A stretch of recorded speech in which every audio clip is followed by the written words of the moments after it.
Hey, everybody. Okay, so we're going to talk about Pluto. Pluto for the last 16 years and the transformation that I've personally been going through. I don't know how to focus this. Shoot. Maybe bring it closer. I think I may have to use a different device. Nah, we're going to stay right here. Okay, so let's get back to this. Pluto has been probably the shaker of the coffee beans, and I'm the cat in my life.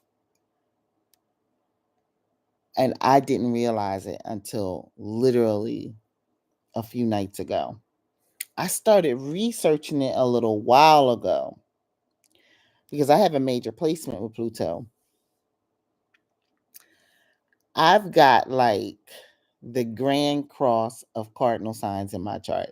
I'm a rising Cancer, and so you can just imagine where everything is. I've got Pluto sitting literally in Libra. So I'm part of that generation that has Pluto in the fourth house.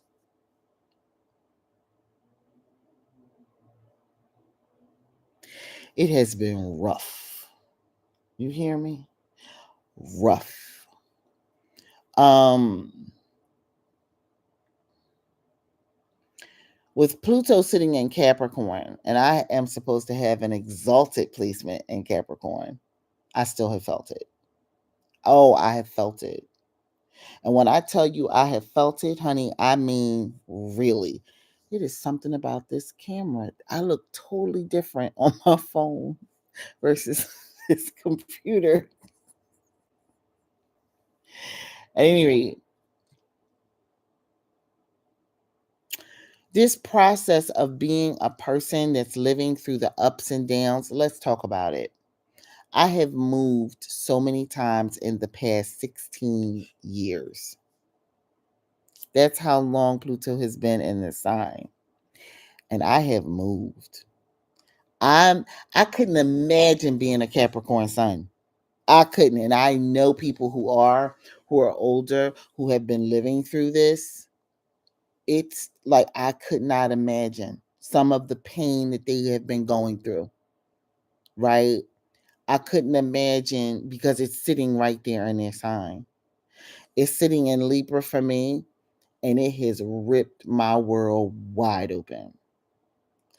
I mean, I would love to put things on who we in witchcraft and spirituality and all that kind of stuff. But when I really look at it, it's been Pluto sitting in the fourth house for me for a long time. Really being aspected heavily by it actually being transiting Capricorn this whole time. Okay. And living that life has been excruciating. Moving from, let me make sure this is loud enough.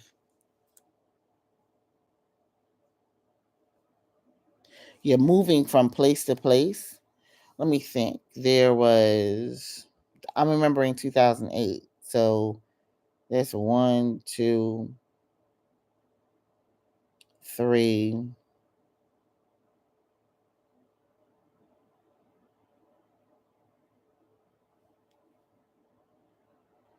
There might have been four moves during that time.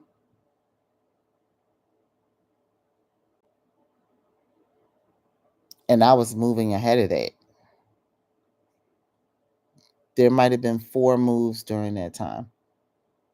And I'm telling you, I was moving ahead of that. Um, and that is something I you look back on in life and you start to recognize that fourth house is huge when it comes to everyone and their background and who you're going to be and how you have to really settle down. Like, you have to find a way to make sure that your foundation is on point, especially if you have children, if you want to have children, because the fourth house wrecked a lot of us.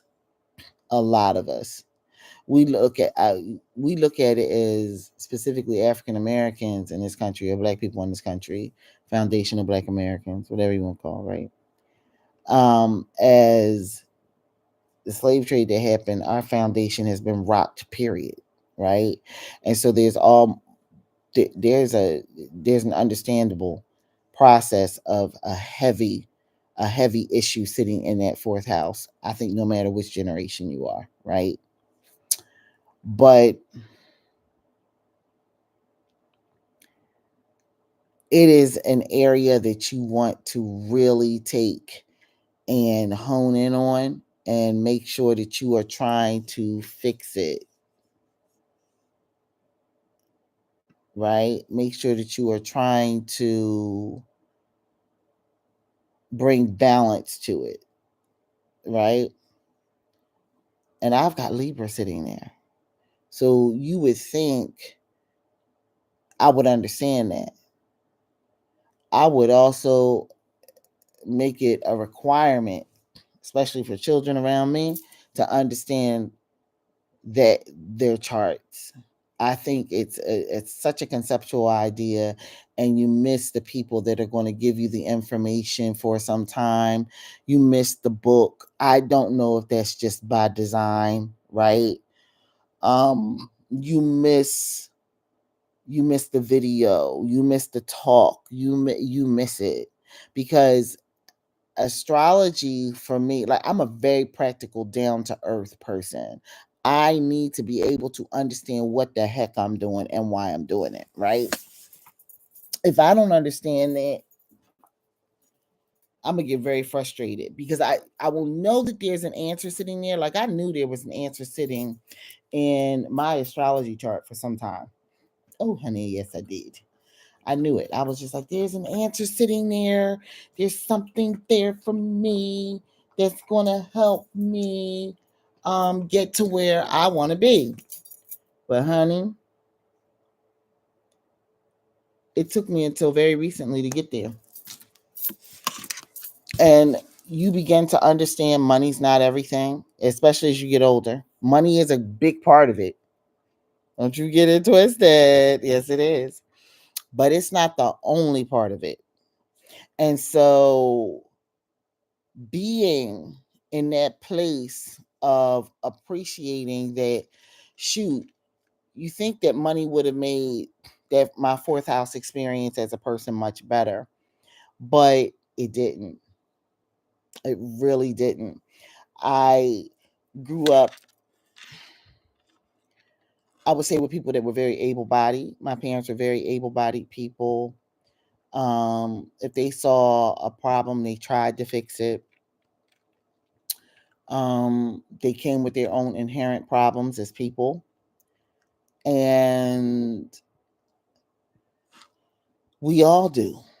Like, we all come with our own issues. We all come with our own things, so to speak, if you will. I'm gonna set this down. We all come with our own things, so to speak. We all come with our own ideas around things, right?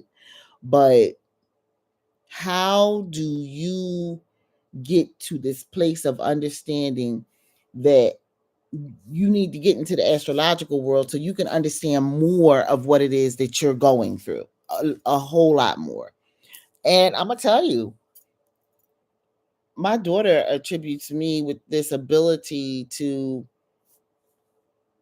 have given her astrology as a youngster, which I find interesting, because I was interested in astrology to the point that I was drawing my own charts years ago and looking at everything, but I didn't understand any part of it. And it was back then that all the books from the library and the things that you would read on, not necessarily online, because online was not the community it was back when my daughter was young and remembering this. Um, every part of it was a negative process. Every part of it was like my chart was the worst chart on the planet, right? And so eventually I just stopped wanting to understand anything when it came to astrology. I appreciated what my rising sign was, what my sun sign was. I wasn't even fully into my moon sign. And I just kept living life, right? And so I understood parts of it. You know, I knew that my Saturn was a pretty rough Saturn until later on. I get older and I'm just like, Saturn's not that bad. Saturn is telling you to telling you to consistently take care of something. There's something. For me, it was consistently, you going to want to research everything under the sun, right? Because I have Saturn in the 12th house in Gemini. You're going to want to research everything under the sun. And it's just like, okay. And it is an insatiable need of mine. Okay. Um, Shoot, during this time,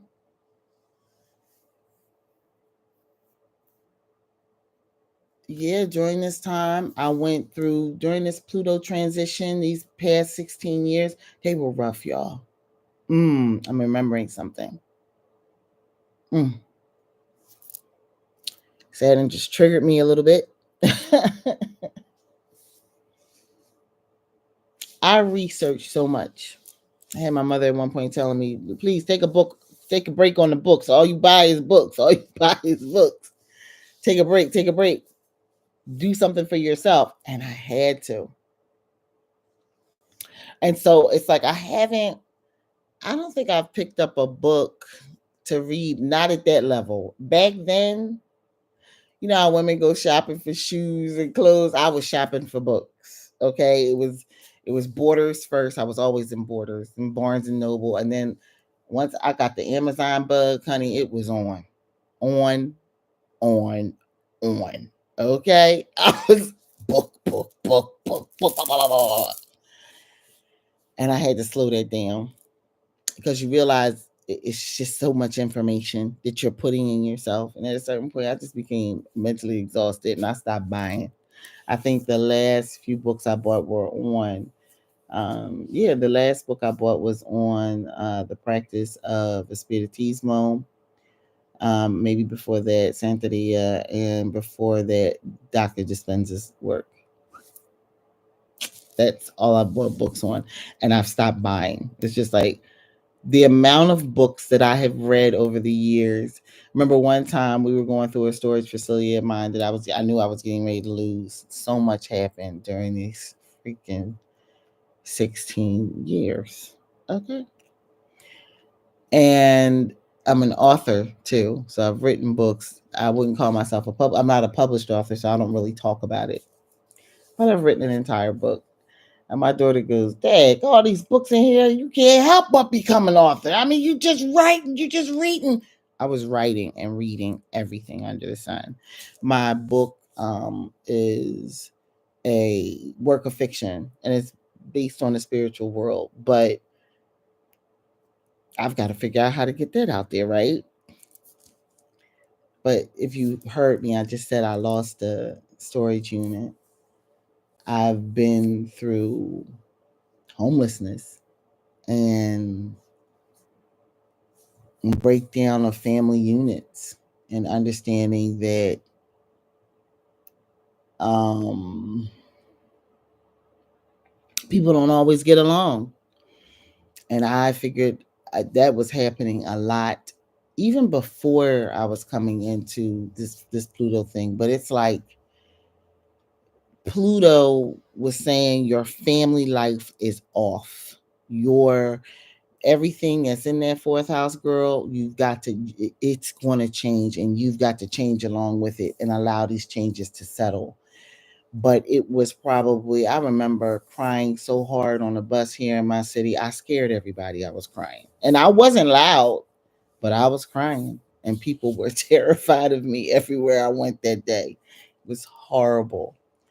Um, Going through fourth house issues are rough, and I don't wish them upon anyone. I don't care what you got sitting there.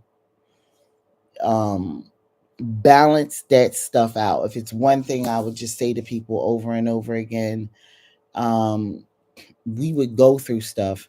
And then when I say go through stuff, whatever transformation or change was coming through, I would go through. But then it would lift rather quickly, or when I was ready to see it was time for me to lift.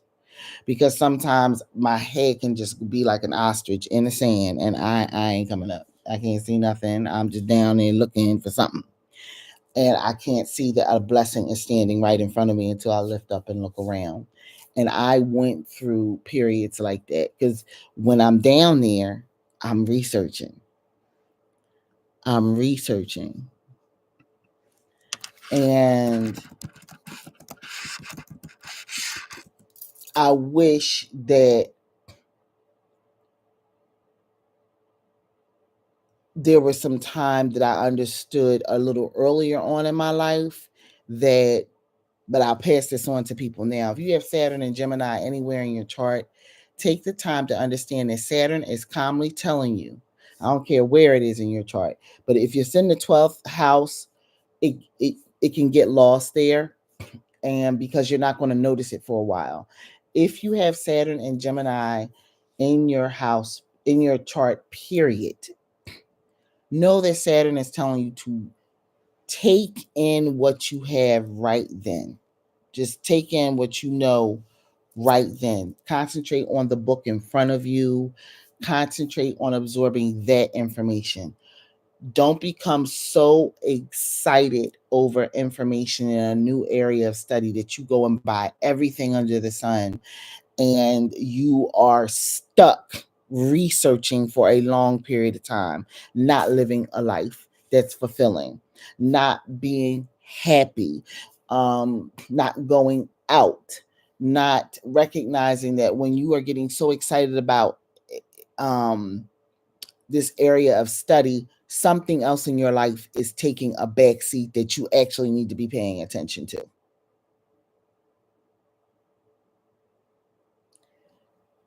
You will notice this type of stuff if it's not sitting in your 12th house. I think you'll see it easier.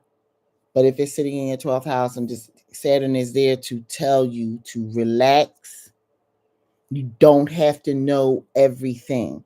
Listen to teachers when they come along. When the student is there and the teacher comes along and that symbiosis is happening, it's time to learn. But don't go searching. Allow life's serendipitous moments and inspiration be an inspiration to you so that you can enjoy information as you take it in. Because a Saturn and Gemini person, you just always researching. You're always reading. You always have tabs open on computers. You have tabs open in your phone. You have um, a list of bookmarks that you need to get back to. You have books stacked up. You have papers printed out. You've got so much that you're trying to grab. You've got podcasts you want to listen to. You've got courses that you've bought that you haven't even taken. Also, a Saturn and Gemini person can get very annoyed with disorganization. Honey, don't sell me a course and you don't know what you're doing. Don't sell me a course and not know how to answer an email. I will bad talk that course forever. All right. I may not put the person and their company out there, but I have learned over time that not every course is worth its weight in the amount of money that they've charged you. But you don't know until you're in the course. And again, this is information. You thinking that's another thing. A Saturn and Gemini, especially in the 12th house, I'm going to say Your lack of confidence in the amount of knowledge that you have in your brain is staggering, because the amount of knowledge you have in your brain is staggering. You know a lot, a whole lot, and you don't think you do. You think that other people know more than you, and 9 times out of 10, boo boo. Listen to your elder. They don't. They don't know what you know. Saturn in the 12th house in Gemini, baby, you've been researching since you could read a letter. You was like, that's an A. Where's the B at? Is that a B? Oh, what's the next one? And you were off to the races. Nobody can stop your brain. Your brain is boom out there. Give yourself more credit and back away from doing so much research and let what you know come forward. There's so much stuff that I've learned over time. I remember one time I was taking this class in Yoruba because I wanted to learn the language of Yoruba. And I'm taking the Yoruba class. The teacher asked me to say something, and I answered in French. I will not forget that. I was like, wait a minute, why did I just answer in French? I took French for years when I was young, but I don't speak it with anybody, right? It's very rare. Like when I'm around Spanish speaking people, I can hear a lot of things that it triggers in me as far as remembering French. But Yoruba is nothing like that. And I promise you, he asked me something in Yoruba, and I answered that man in French. He went, Amira, yeah, Amira. And I said, oh, okay. I just answered this man in French. Like the class is looking at me like, what? Saturn and Gemini. Okay. Study your astrological chart. But let's get back to Pluto. This is going to be a long video. So, for those who are understanding what Pluto means, Pluto for the cardinal signs has been a wrecking ball. And I feel like I'm a bit of a pro at this because I have Cancer rising. I have Pluto literally sitting in Libra. Pluto is actually transiting Capricorn, and I am an Aries sun. Ta-da! I'm the Grand Cross. It's me. 14710. I am boom right there. It's all right there. And to understand and appreciate that, it's like I look at the people and the different things that help to bring the different changes in my life. And some of those changes were horrific. Some of them were like, this is horrible. Like, what am I going through? I also learned that, like, take for instance, one of the reasons, as I mentioned to you, talking about my manifestation journey, whooping my behind, being glad that I left my last job, being extremely glad, because that's the other thing. Pluto was just like, you got so many liars sitting around you. The transformation of understanding, be confident in your gifts, be confident in your intuition, be confident in what it is that you sense around people, because you, for me, I'm spot on. Oh, that was a big lesson for these past 16 years. Makes sense, because 13 of those 16 years, going on 14 now, well 13 of the 16 years, because it ends within days, 7 days now, or 6 days. um I learned that being an initiated head in the Orisha tradition did not save me from everything. No, no, it did not.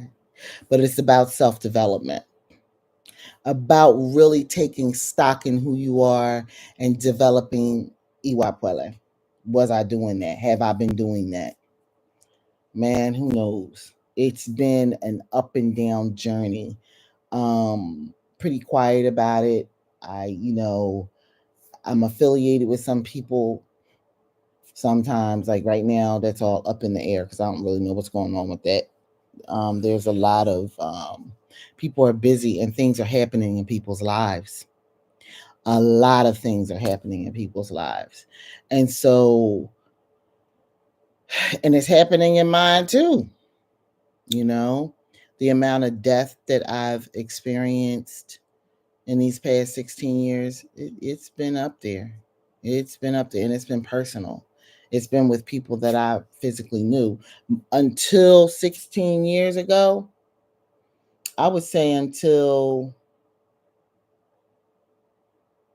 10 years ago, yeah, 10 years ago, I hadn't lost anybody. I hadn't lost family members that I really knew, that I was around. And then 2014, the plug came out on that. Two went that year within months of each other. Then 2016, and then very recently in 2023. It's been rough. Pluto is not something to play with. Um, so for those who are in the fixed signs, especially if you got a grand cross of the fixed signs, if you happen to be an Aquarius rising, a Scorpio rising, a Leo rising, or what is it, Taurus rising, my prayers. Oh, thank you, thank you. The loss was bad, and I don't think I've really mourned it. They fortunately were not my parents, because I know people who have lost their parents, but they were like close aunts, an uncle, a grandmother, and it started coming and coming and coming. And it's at that moment, no matter how much we deal with spirituality, astrology charts, trying to forecast, trying to figure out how to get the best out of life, it is in the moment that when your family member is teeter tottering between the very existence on terra firma on this earth, and you know they're getting ready to pass into the ethers.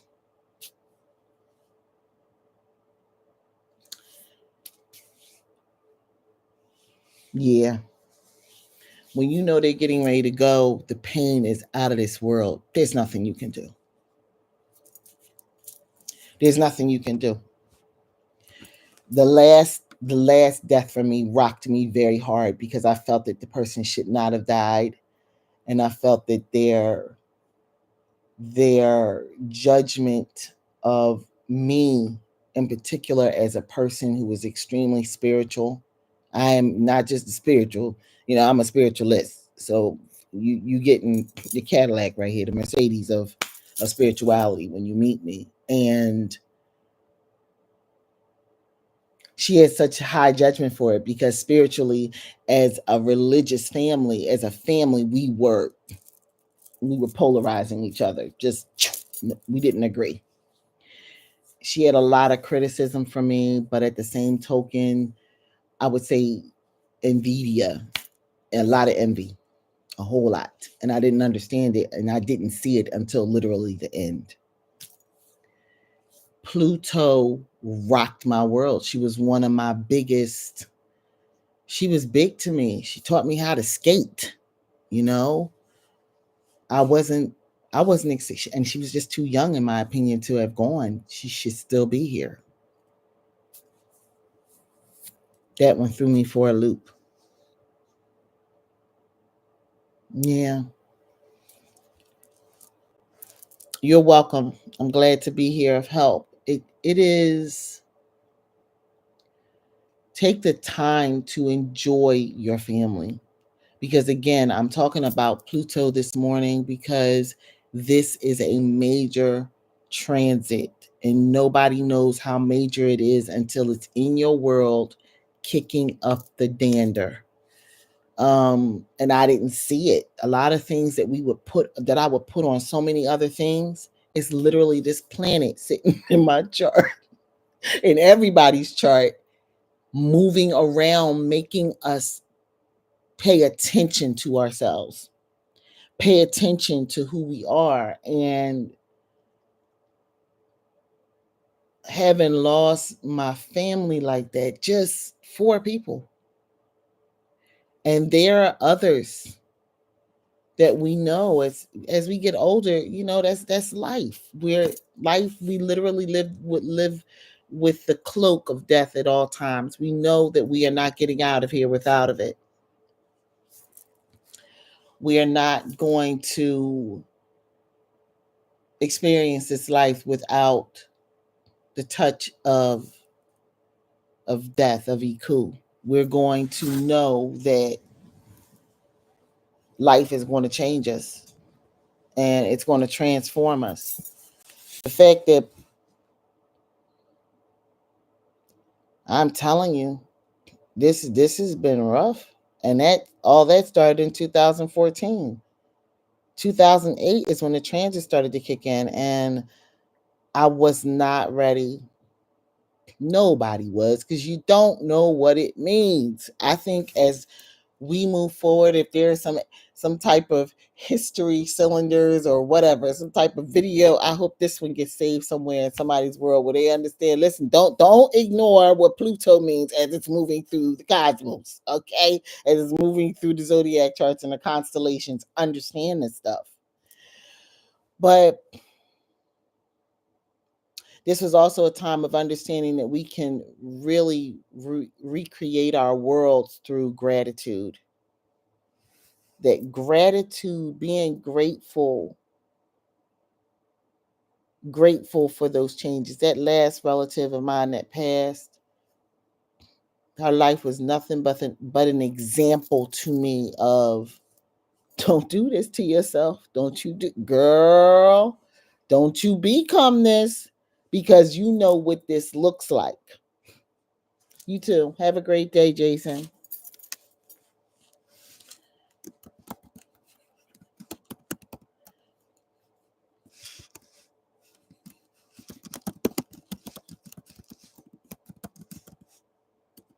Um, my aunt and I felt that we were more like friends, right? But she had different she had different views of me, as I learned, right? But thinking that because we were the same sign, and I just felt like she looked a lot like my mom. I look a lot like my mom. I just felt like we were more like buddies, and not necessarily buddies because she was my aunt, but she was someone I confided a lot in, especially when I was younger, right? And for it to turn out to be what it turned out to be hurt in the end. Pluto is about depth. Scorpio is about depth. And remember, Pluto is the new world ruler of Scorpio. So I thought that I thought she was just different than what she turned out to be. And to understand that there was something I missed sitting right in front of me, front of my house, buying the same car I'm buying, just like, this is weird, like stuff like that. But there were some life lessons that I know she understood as she was going. I hope she did. And you know how it is when you get called, the family gets the call. The doctor wants to sit down with the family.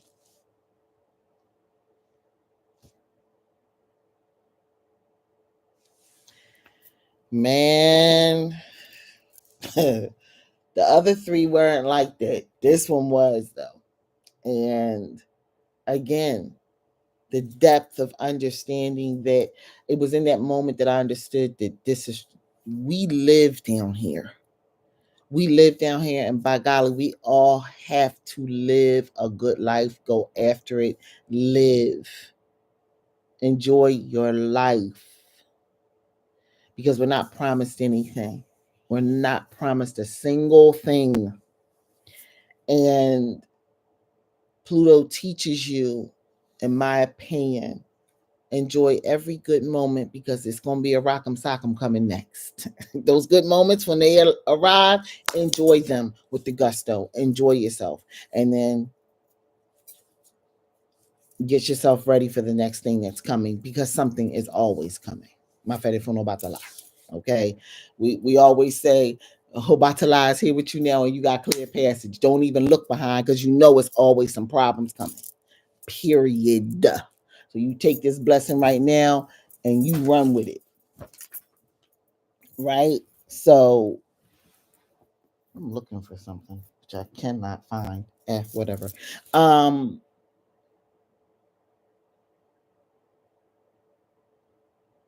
Enjoy your family and enjoy your loved ones while you can. Not only enjoy your family and enjoy your loved ones while you can, but enjoy yourself. For me, it's cooking, right? I love to cook. Honey, I love to cook. And I hope it turns out right every single time. Because sometimes, man, I will jack a dish up. Be like, what did I just do? I don't know what I did that with recently, but I did it with something. And my partner, he was like, babe, I told you I'm a simple person. You know, I if it's good, I'm gonna eat it. I can't eat that. And I don't even remember specifically what it was. I cannot, and maybe that I put it completely out of my brain because I didn't want to remember it. Because I love cooking so much. I love to cook, and I love to create things. So, like potions, butters, like that's my stuff. As a matter of fact, there will be a link to my business um, in the description box once I come out of here. Please like, share, and subscribe to this channel, and also hit my link. I make oils. I do spiritual services and stuff like that for people. They are all in that link. But I love to cook. Like, I love it. I really love cooking. And when I've got the kitchen set up the way I want it, meaning I've got my stools, I got my chopping stations, I've got my, and I've got free reign. Not a lot of people walking around in their kitchen with me. You know what I mean? I can walk from the stool with my chopping station to the pot, open the oven, you know, clean our dishes as we go. You understand what I'm saying? It's just like move around the island, go to the counters. I love cooking. That's something I learned about myself. I wouldn't say I learned about myself that in 16 years, because I've known I love cooking since my daughter was born. Like, it's one of my relaxing things to do. Life is about you harmonizing the things you love to do with the things you got to do. And seeing that the things that you got to do could be something you're inspired to do. That makes it even better. Life gets, I think, more interesting at that point. If you are inspired to do the things you got to do, if it's something you feel called to do, you're more happy about going to do it. And Pluto is essentially saying you better make this work for yourself. Transform this process. Don't just be here eating gruel. Essentially, don't just be here shoveling stuff, from place to place and you're unhappy. We have to really pay attention to those things, that the stressors of that planet put on us. And I'm gonna tell you, like I've been saying, I think people should take and have some champagne on the 19th, especially those in the cardinal signs, because I think we've just been going through it on this planet and don't realize how bad it is. How bad it is. Like right now, I mean, for all of us who have Pluto sitting in Libra somewhere in our chart, we've all been going through it. But where is it at? right? Everybody's different. The lessons were seriously earned. You put through the fire, you're going to learn how to do it. And then you're going to get up and go on with your life with those lessons ingrained and now applied through your daily life. So that's what I came here to talk about today. I'm grateful that Pluto is moving on to the fixed signs because I don't have as many placements in those, and I'm looking forward to whew, the release. I can see it already, and I didn't think, you know what I mean. A lot of times I can't because I can exist through so many things, but I can see it lifting already. So with this, I hope everybody has a very good day. Please keep in mind again that gratitude will get you through a multitude of issues. Chanting things you're grateful about, and these things that you are grateful about don't have to be about curing cancer or understanding science from NASA. It can be grateful for the leaves on your plant, grateful for the fabric, grateful for your beads, grateful for your scarf, grateful for your computer, grateful for your phone, grateful for, your altar, grateful for your crystals, grateful for my potions, my glow oils, grateful for the body butters I love to make, grateful for Q-tips. Like I'm at this point just looking around my room and I'm grateful for everything. Because in gratitude, we lift our vibration and we come to a place where we can receive blessings, and not just blessings but receive. We understand that at this point we are co-creator. We are no longer just existing through life, but through gratitude, molding life. Everyone have a great day. I am signing off. I've been on here for a while. If people watch this and they are so inspired, please make a donation. I have a donation in my lovely link that will be updated to the description box. Everybody have a beautiful day. Peace. Okay, now how do I do this? See y'all later. I got it.